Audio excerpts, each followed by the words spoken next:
histoire.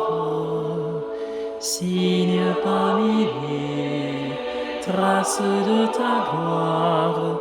Signe par milliers, Dieu dans notre histoire. Bonjour à tous et à toutes et bienvenue à notre rendez-vous quotidien consacré à la méditation de la parole de Dieu. Nous sommes aujourd'hui le dimanche de la Sainte Trinité. C'est une solennité après la célébration de la Pentecôte qui mettait fin au temps pascal. En ce dimanche 12 juin, je vous accueille pour la halte spirituelle. Nous sommes en Jean chapitre 16, versets 12 à 15. Installez-vous bien, c'est parti. Qui peut comprendre la Trinité, écrivait saint Augustin. Rares sont les personnes qui, lorsqu'elles en parlent, savent aussi de quoi elles parlent.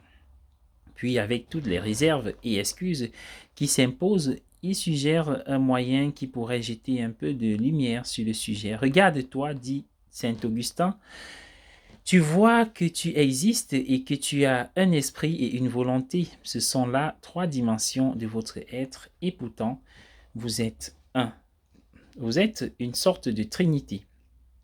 3 en 1 et 1 en 3. Ce n'est qu'une image car, comme il le dit, qui peut l'exprimer clairement, qui peut, d'une manière ou d'une autre, se prononcer de manière irréfléchie à son sujet, et non des mathématiques. Et ce n'est qu'une image, oui, mais cette image a cet avantage qu'elle est une image de la vie personnelle et non des mathématiques.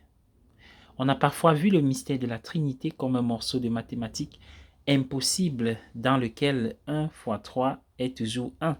Saint Jean, comme Augustin, a cherché dans la vie personnelle des analogies de la Trinité. Il écrit par exemple: celui qui n'aime pas ne connaît pas Dieu, car Dieu est amour. Il s'agit d'une déclaration profondément stimulante. Je ne vis pas dans l'amour, je ne connais pas Dieu. Un peu plus loin, Jean écrit: Dieu est amour, et ceux qui demeurent dans l'amour demeurent en Dieu, et Dieu demeure en eux. J'ai beau être le théologien le plus savant du monde, j'ai beau avoir des centaines d'idées pour améliorer l'Église et la société, j'ai beau travailler comme un esclave pour mettre en œuvre ces idées, si je ne vis pas dans l'amour, mes efforts restent étrangement en friche. Étendons l'image personnelle un peu plus loin à des groupes de personnes qui essaient de vivre ensemble. Il y a deux choses principalement dont les gens souffrent dans les familles et dans les communautés de toutes sortes. L'une est le sentiment d'étouffer, de ne pas pouvoir être soi-même, de ne pas avoir d'autre identité que celle du groupe. L'autre est opposée, mais tout aussi douloureuse, une perte d'identification. Sauf la plus élémentaire, à la communauté. Ici, les individus tournent autour les uns des autres à distance comme des planètes et cela conduit à la solitude. Ce sont deux pôles opposés, trop de familles et trop peu, l'étouffement et la solitude. Essayez maintenant de penser à nouveau à la Trinité. Le Père est éternellement le Père. Il n'a jamais été et ne sera jamais le Fils ou l'Esprit. Il en va de même pour les autres personnes. Chacune est éternellement une personne unique.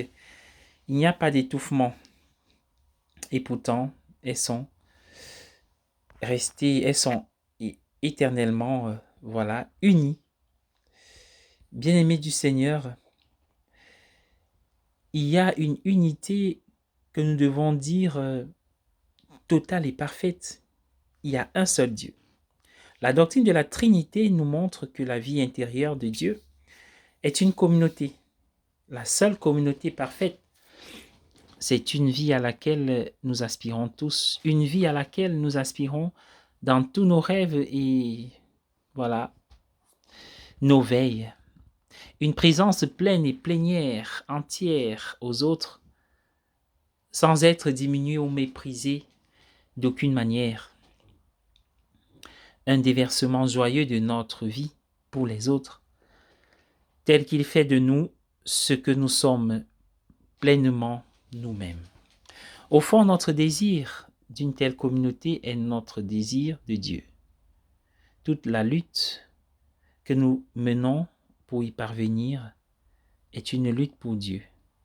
Et toute la douleur et la frustration que nous éprouvons en cours de nos routes, sont rachetées et ont un sens de cette communauté transcendante qu'est Dieu.